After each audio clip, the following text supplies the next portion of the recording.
우리 요한복음 11장 6절에서 8절까지의 말씀입니다. 요한복음 11장 6절에서 8절까지의 말씀입니다. 할렐루야. 우리 한 목소리로 우리 봉독하겠습니다. 나사로가 병들었다 함을 들으시고 그 계시던 곳에 이틀을 더 유하시고 그 후에 제자들에게 이르시되 유대로 다시 가자 하시니 제자들이 말하되 라삐여 방금도 유대인들이 돌로 치려 하였는데 또 그리로 가시려 하나이까. 아멘. 같이 읽은 말씀을 가지고 우리 제목을 대체 왜 그러십니까?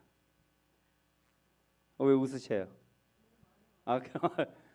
그러니까 오늘 제가 느낀 게 우리 성도님들하고 나하고 같은 마음을 주시는구나. 저도 한 주간 계속 그렇게 기도했거든요.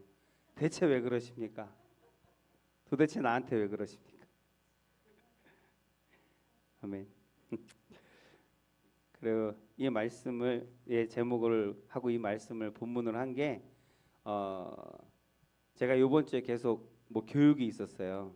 그래서 교육 받느라고 거의 교회에 있지는 못했는데 수요일 날 이제 저녁 예배를 영상으로 보면서 여의도 위성 예배 찬양 예배를 드리는데 그 목사님이 말씀하시는 게 말씀도 되게 어눌하시고 외국에서 선교사로 있다가 오셔서 한국말을 까먹으셨나 봐요. 그래서 중간중간 말도 약간 어눌하고 갑자기 뜬금없이 웃을 타이밍이 아닌데 혼자서 웃고 막 이래갖고 뭐지? 그랬었는데 그 말씀이 계속 기억에 남아서 그 목사님 이름은 제가 기억이 안 납니다만 목사님이 하신 말씀이 우리는 네 가지가 자동차를 생각해봐라 그랬어요. 자동차를 생각해봐라.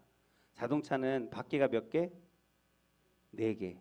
다 아는 거죠. 오늘 처음으로 대답을 들은 것 같아요. 이렇게 쉬운 걸 물어봐야 되는구나. 자동차의 바퀴가 네 개예요. 네 개인데 그 어느 바퀴 하나라도 굴러가지 않으면 자동차는 내가 원하는 방향으로 갈 수 없다. 그래서 이 네 바퀴가 같이 네 개가 굴러갈 때 이 자동차는 원하는 목적지까지 갈 수 있다라는 게 그 취지였거든요. 그 말씀의 어떤 주제였어요. 그러면 그 네 바퀴가 뭐냐? 그게 중요한 거죠. 그 네 바퀴가 뭐냐면 첫째는 하나님께서 원하시는 것. 그리고 두 번째는 하나님의 뜻. 이루시기를 원하시는 하나님의 뜻. 그리고 세 번째는 뭐였죠? 세 번째는 하나님의 일하심. 그리고 네 번째는 우리의 기도예요. 근데 그 말씀이 처음에는 하나도 기억이 안 나는데 집에 가서 이런저런 것들을 묵상하면서 계속 생각이 나더라고요. 그래서 그 네 바퀴가 잘 굴러가야 되는데 나는 잘 굴러가고 있나? 내 삶의 이 바퀴 네 개는 잘 굴러가고 있나? 그게 답이 딱 나오더라고요. 안 굴러가요. 안 굴러가. 그게 무슨 얘기냐면 내가 생각하는 바퀴는 이게 아니에요. 근데 그 목사님은 모든 것을 하나님께 포커스를 맞추고 있는 거예요. 하나님께 모든 것을 포커스를 맞추고 하나님께 맡길 때 하나님께서 그 네 바퀴가 다 굴러가게 하신다는 거예요. 단지 우리가 할 수 있는 건 딱 하나. 내가 맡은 바퀴는 딱 하나예요. 그러니까 우리 삶에 아주 무거운 자동차가 있어요. 그게 나의 삶과 같아요. 그 무거운 자동차가 굴러가려면 네 바퀴가 잘 굴러가야 되는데 이 네 바퀴를 전부 다 내가 내 힘으로 굴려가려고 하면 절대로 안 굴러간다는 거예요. 그 중에서 내가 맡은 건 바퀴 하나예요. 그 바퀴 하나, 기도하는 것. 오직 하나님의 선하심을 믿고 하나님의 뜻이 이루어질 것을 믿고 그 뜻이 선하심을 믿고 하나님께서 일하실 것을 믿고 나는 오로지 하나님께서 내가 맡겨주신 그 바퀴 하나 그거를 붙들고 내가 하나님 앞에 기도하는 것. 그렇게 하나님 앞에 내가 신실하게 하나님을 믿음으로 하나님의 선하심을 믿음으로 기도하면 나의 삶이 굴러가겠구나라고 하는 그러한 믿음을 내게 주셨어요. 그래서 그 말씀을 약간은 살을 붙여서 말씀을 드리고 싶어요. 어떤 목사님이 예전에 간증, 자기 실패했던 간증을 얘기하는 거예요. 학교를 다닐 때, 신학교가 아니라 일반 학교를 다닐 때 교수님이 이제 시험 시간이 됐어요. 시험, 중간고사, 기말고사. 그래서 기말고사에 시험지를 딱 받았어요. 받았는데 문제가 딱 하나더래요. 딱 하나. 그 논술 하듯이 여기에 대해서 논하라라는 문제가 하나인 거예요. 처음에는 그래서 그 목사님이 시험이 끝나고 나서 시험을 너무 잘 봤다. 나 이거 수석하면 어떡하지?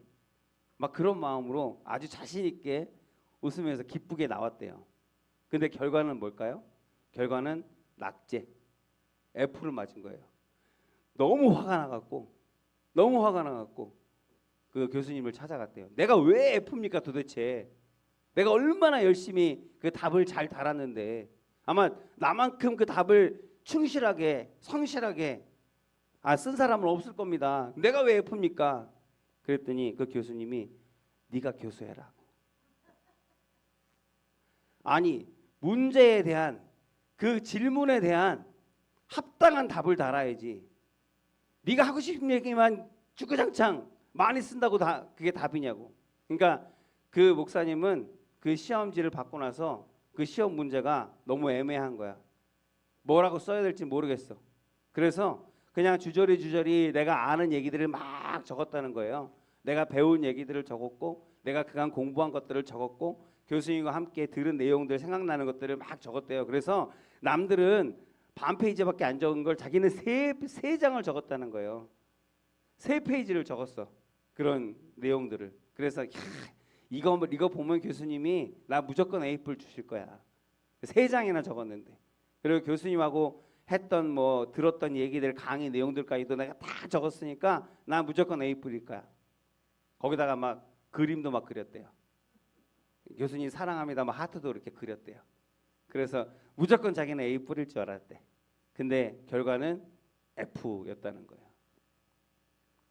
우리가 삶을 살아가는 모습이 이런 모습일 때가 저도 마찬가지고 아마 그럴 때가 많았음을 여러분 느끼지 않으세요?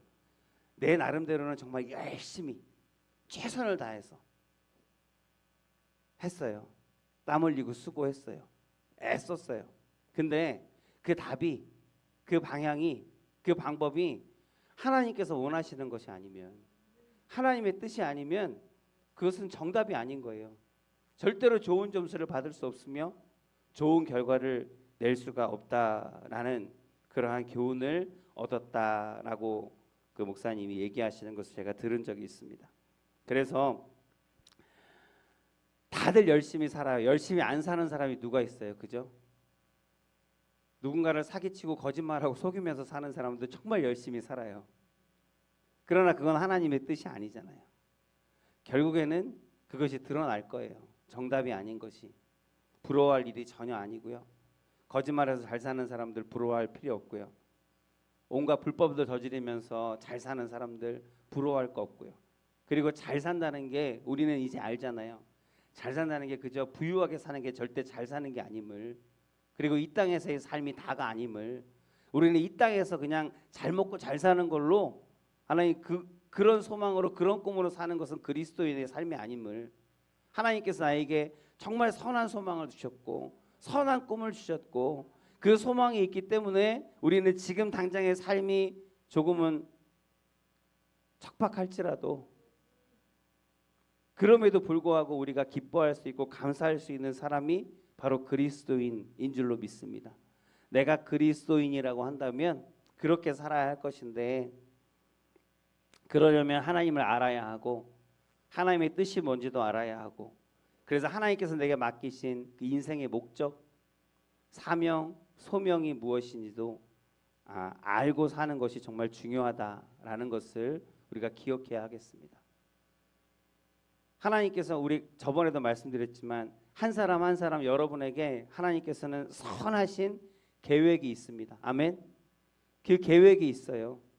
내가 숨을 쉬고 있는 것, 내가 호흡하고 있는 것, 이 호흡이 끊어질 때까지 여전히 하나님의 선하신 계획은 나를 통해서 이루어져 가고 있는 거예요.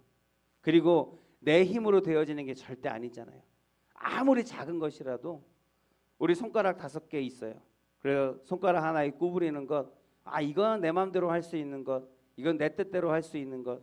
그러나 하나님께서 허락하시지 않으면 이 작은 것조차도 하나님께서 허락하시지 않으면 되어지지 않는 것이거든요. 우리는 그것을 깨닫고 그것을 믿고 그래서 하나님 앞에 나의 삶을 날마다 드리면서 그렇게 기도함으로 시작하고 기도함으로 마치는 하나님의 백성들, 하나님의 자녀들인 줄 믿습니다. 그래서 하나님의 뜻을 잘 알아야 할 것인데, 그래서 저도 제가 목회 얼마 하진 않았지만 제가 목회하면서 가장 반성하는 것이 이것이에요. 가장 반성하고 날마다 회개하는 것이 여전히 하나님의 뜻을 구할 수밖에 없는, 저 나름대로 열심히 했다고 자부하거든요.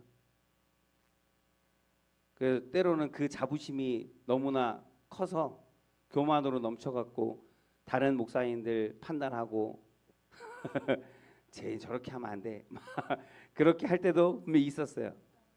그러나 열심히는 했지만 내가 정말 지금까지 한 것이 하나님의 뜻과 맞았는지는 솔직히 자신 없어요. 사도행전 16장에 보면 사도 바울의 이야기가 나와요. 사도 바울이 전도를 하려고 아시아로 가려고 했거든요. 다시 한번 아시아로 가서 자기가 세웠던 교회들을 돌아보고 거기를 단단히 하고 그게 맞겠다라고 생각을 하고 그렇게 여정을 자기가 계획을 했단 말이에요. 근데 그 계획이 어떻게 됐어요? 막혔어요. 어떤 이유인지 여러 가지 이유로 인해서 갈 수 없게 됐어요. 처음에는 의아했을 거예요. 바울도 전도하는 건 하나님 뜻 아닌가? 하나님의 복음을 증거하고 교회를 바로 세우고 더 든든히 하고 부흥케 하는 것 하나님께서 기뻐하는 뜻 아닌가? 근데 왜 이렇게 막지? 아마 처음에는 이거 사단이 하는 짓 아닌가? 악한 영이 하는 짓 아닌가? 라고 그렇게 오해했을 수도 있어요. 그러나 하나님께 기도하고 결국 하나님께 응답받은 것은 이게 하나님의 뜻이 아니구나. 그래서 하나님께서 그 길을 바꾸어 열어주잖아요. 유럽으로, 다메섹으로, 다시스로. 그래서 그것을 보고 이제 바울은 깨달은 거예요.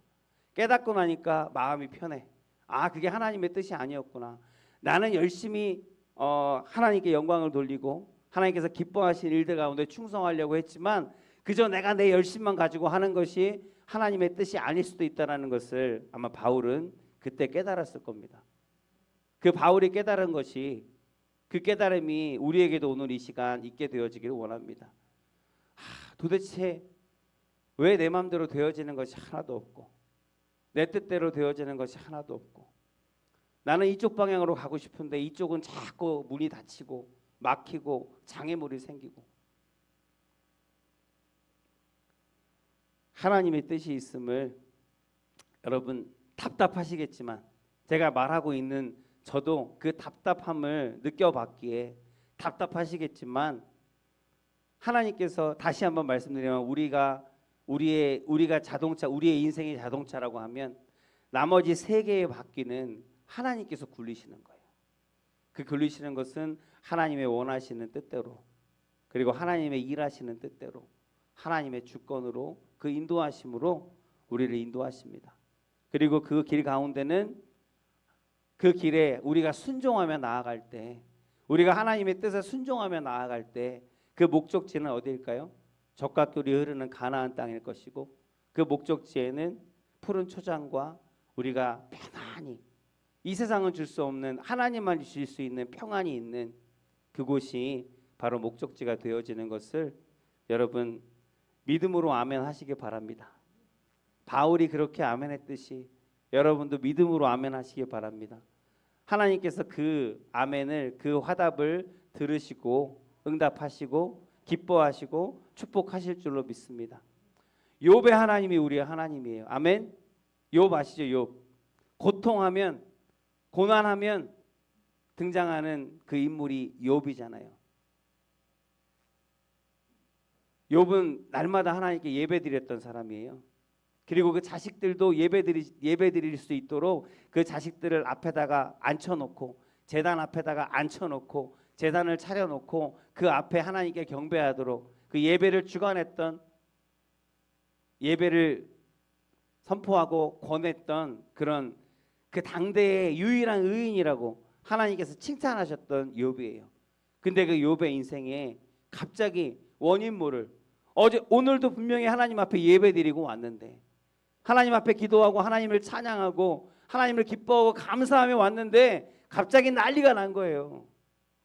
집이 무너지고 그 자기가 정말 사랑했던, 자기와 함께 하나님께 예배드렸던 그 자식들이 다 한날 한시에 죽어버렸어요. 하나님께서 축복하셨다고 사람들에게 자랑했던 그 수많은 가축들이 다 도둑을 맞았고, 그것으로만 끝난 것이 아니라 건강했던 몸에 병이 찾아와서 원인도 모를 병 때문에 온 몸을 깨진 그릇으로 긁어야만 살 수 있는, 버틸 수 있는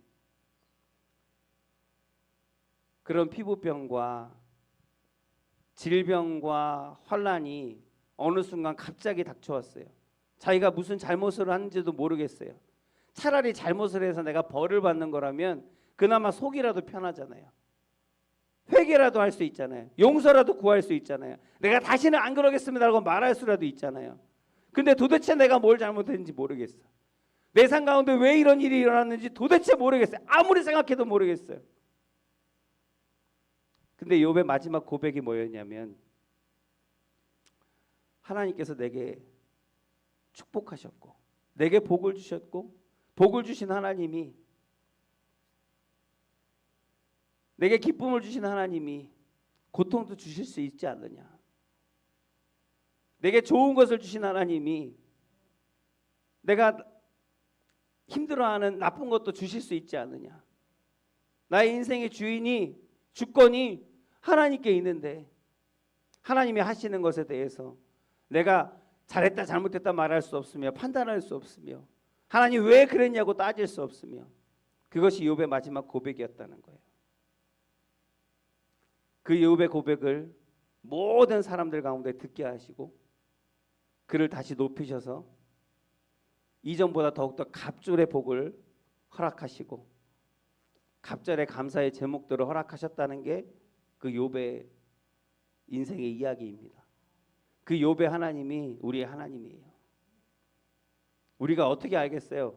우리가 일어나는 삶의 문제들을 내가 안다면 그 문제가 되지도 않죠. 내가 그 문제의 원인을 안다면 해결할 수 있죠. 그러나 우리는 몰라요. 그게 어디서부터 시작된 것인지, 어떻게 시작되는 건지, 왜 내 삶에 있는 건지, 왜 내 삶에서 자라나고 있는지, 내가 왜 그것 때문에 아파해야 하는지 몰라요. 우리는 하나님만이 아십니다. 그러나 우리가 하나, 반드시 우리가 하나 기억하고 잊지 말아야 될 것은, 나의 하나님은 선하시다는 것. 나의 하나님은 나를 사랑하시되 죽기까지 사랑하시는 하나님이라는 것. 그 고백과 그 믿음이 있다면 그 믿음으로 하나님 앞에 나아가는 오늘 이 자리가 하나님의 위로하심을 받는 자리, 하나님의 응답하심을 받는 자리, 또 다른 길을 열어주시는, 우리의 눈을 밝히셔서 예비하신 그 모든 것들을 보게 하시고 더욱더 큰 감사로 하나님 앞에 영광 돌리는 자리가 되어질 것을 믿습니다.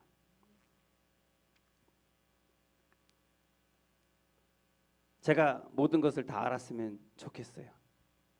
그래서 여러분들이 힘들고 어려울 때 이것은 이래서 이러니까 이렇게 하면 됩니다라고 얘기할 수 있었으면 너무 좋겠어요.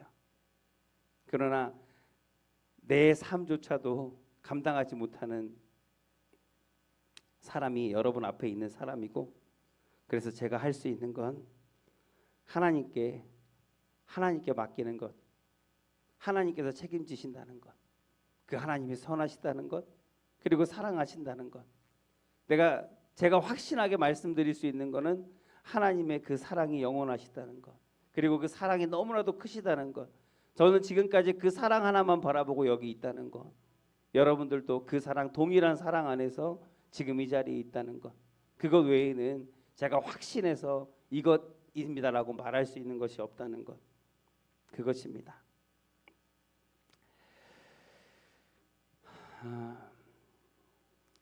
어느 집사님이요, 갑자기 기도하는 가운데 응답을 받았대요. 그래서 나를 하나님이 목회자로 부르시는 것 같다고. 그래서 교회 가서 목사님하고 상담을 한 거예요. 하나님이 나를 주의 종으로, 중의 글로 부르시는 어떤 그런 마음을 받았습니다. 감동을 받았습니다. 근데 하나님께서 증거를 안 주셔요. 증거를 안 주십니다. 그래서 그 담임 목사님이 도대체 그 확신이 뭐 어떤 증거를 원하시는 건가? 하나님 왜 그렇게 콜링을 하셨다는데 왜 그 확인을 안 해주실까? 확신을 갖게 못하실까? 그래서 집사님이 원하시는, 바라시는 증거는, 보고 싶은 증거는 도대체 뭡니까? 라고 물어봤대요. 그랬더니 먹고 사는 게 힘들어요. 무슨 말인지 아세요? 그러니까 하나님께서 콜링하셨고 목회자로 부르셨으면 나머지 것들은 내가 걱정 안 하고 염려 안 하고, 그래서 그 길을 내가 순종하며 나아가면 하나님께서 다 책임지시고 길을 열어주시고, 그게 하나님의 콜링, 내가 원하는 증거인 거예요. 한마디로 얘기해서 고생하기 싫다는 거죠. 내가 고생하고 내가 목회자의 길을 택해서 신학교를 가고 이제 주의 종이 되어 전도사 목사가 됐어요. 근데 그렇게 살아가는 인생이 다른 사람들 보기에도 삐까번쩍해야 되는데 그런 어떤 증거를 내게 안 주셔서 암담하다는 거예요. 그래서 고생하기 싫다는 거죠. 우리의 마음 가운데도 그런 마음이 있지는 않은지 한번 돌아보시기 바랍니다. 하나님의 뜻이 항상 내가 고생하지 않고 하나님의 뜻 가운데 순종하면 항상 모든 일이 다 형통하고, 내가 하나님 앞에 예배하고 하나님께 감사하고 하나님을 찬양하고 그렇게 하면 모든 환난과 고통들이 다 없어지고 그냥 앞에 평탄한 길만이 있을 것 같은, 만약에 내가 그렇게 했는데 굴곡이 있고 그렇게 했는데 낭떠러지가 있고 내가 넘어져 다치고 아프고 그러면 나는 실패한 거야. 실패일까요? 아니요. 우리는 이미 죄된 세상 가운데 살고 있어요. 아담이 범죄함을 통해서 들어온 그 죄 때문에 우리는 이미 오염된 세상 가운데 살고 있어요. 하나님의 질서가 무너져 있어요. 깨트려져 있어요. 어긋나 있어요. 나는 그렇지 않을지라도 그 죄된 세상 가운데 우리가 발딛고 살고 있어요. 이 세상은 절대 공평하지 않아요. 이 세상에 우리가 발딛고 사는 한 여전히 문제는 있고 여전히 고통은 있고 여전히 억울한 것들도 있고 질병들도 있습니다. 그럼에도 불구하고 저와 여러분들 하나님의 선하심을 믿고 그 길이 가시밭길일지라도 돌짝길이라도 아무리 어렵고 험난한 길일지라도 하나님과 동행하는, 하나님의 뜻이 있고 하나님의 인도하심이 있는 그 길을, 광야길일지라도 적과 꿀이 흐르는 그 땅, 그 가나안 땅을 향하는 그 길을 걸어갈 수 있는 저와 여러분들이 되기를 예수 그리스도의 이름으로 축복합니다. 마지막에는 승리하실 겁니다. 마지막에는 우리 반드시 이길 겁니다. 하나님께서 다 이루었다 하셨고 이미 다 이겼다 하셨어요. 우리는 이미 이긴 그 길을 걸어가는 거예요. 하나님께서 우리의 대장 되셔서 우리는 그 길을, 그 뒤를, 그 발걸음을 따라가기만 하면 되는 거예요. 비록 험난한 길일지라도 하나님께서 말씀에 순종하여서 하나님을 신뢰함으로 그 길을 가기로 마음 먹고 믿음으로 한 발 한 발 내디디면 걸어갈 수 있는 힘을, 걸어갈 수 있는 능력을, 능히 견딜 수 있는 능력을, 능히 걸어서 목적지에 도착할 수 있는 그 능력을 우리에게 더하여 주실 줄로 믿습니다.